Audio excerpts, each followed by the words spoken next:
Қайырлы күн, құрметті оқырмандар. Менің арнама қош келіпсіздер. Бүгін сіздерге осындай өте дәмді және өте пайдалы холодестің рецебін ұсынамын. Бірінші кезекте осылай малдың сирақтарын жуып, тазалап, жақсылап, су құйып қайнатып аламыз. Бір қайнағаннан соң суын төгіп тастаймыз. Содан соң екінші рет су құйып, екінші суына қайнататын боламыз.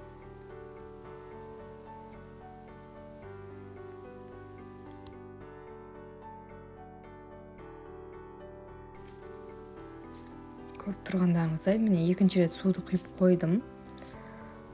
Осылай үстіне аздап тұз, лавр жапырағын саламыз. Содан соң 10-12 сағаттай қайнау керек.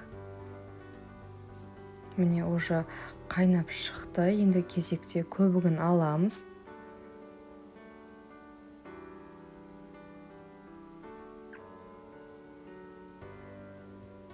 Көбігін алып тастаймыз. Содан соң астын жай қойып қайнатамыз. Міне уже бұл жерде 12 сағат қайнап болды. Енді кезекте міне ет сүйегі өзі сылынып түсіп қалу керек.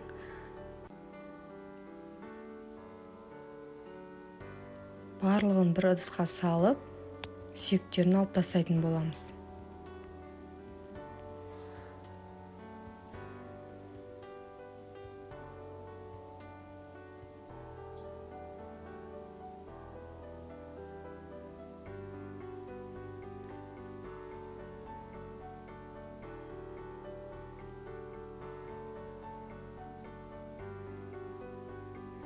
Холодестің әдемі шығуы ұзақ қайнауында, сол себепті ұзақ қайнатыңыздар.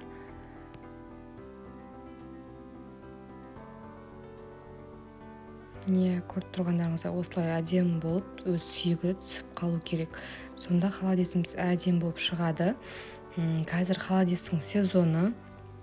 Сатылымға шығарсаңыздар да күн суық болғандықтан үйде де холодес жақсы желінеді.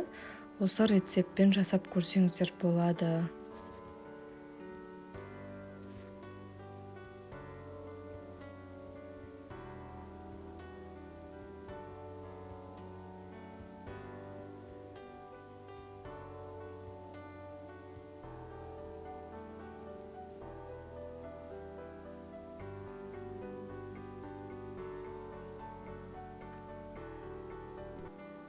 Міне ішінде осындай майда сүйектері болады. Байқаңыздар, осының барлығын тазалап алып тастаймыз.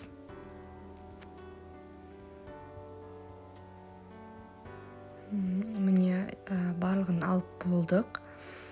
Сәбізімізді қайнатардан алдын сәбізімізді салып, немесе жаңағыдай ет кішкене қара кесек ет салсаңыздар да болады. Менде кешегіде бешбармақтан осындай сәбіз, кішкене қара кесек ет алып қалған болатынмын. Соны турап салып жатырмын. Міне осылай барлығын турап аламыз.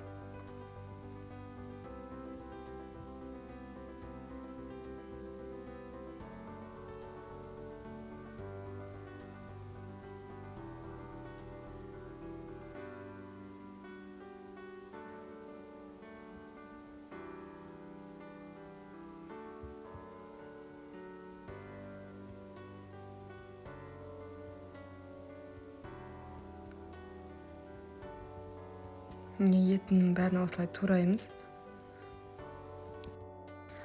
Бұл жерде тек қана барлығын қайнатып аламыз бірінші кезекте, содан соң барып саламыз. Чеснок, укроп салатын салмаларыңыздың барлығын қайнап болғаннан кейін осылай барлығын турап, содан соң барып салып, араластырып аласыздар. Қайнап жатқан кезде чесноктарыңызды салып жібермеңіздер. Дәмін құртады, аш шығып жібереді. Сол себепті чеснокты қайнап болғаннан соң соңында араластыратын кезде турап салатын боламыз.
Міне қара кесек етімізді барлығын турап алдық. Бұл кесенің астына тастауға әдемі болып көріну үшін және де өте тойымды болып шығады. Сол себепті осылай ет қосамыз. Міне чесногымызды майдалап турап алдық және де укроп қосамыз. Жақсылап араластырып аламыз. Өте дәмді холодец шықты. Міндетті түрде осы рецептпен жасап көріңіздер. Міне етімізді тастаймыз кішкене, содан соң сорпасынан жаңа қайнатылған холодесімізді құямыз. Осындай ыдыстарға немесе пластмасс ыдыстарға салсаңыздар да болады. Әрине, ол өз қалауларыңызға байланысты сала бересіздер. Содан соң мұздай жерге қойып қоямыз. Міне осымен холодесіміз дайын. Ас болсын.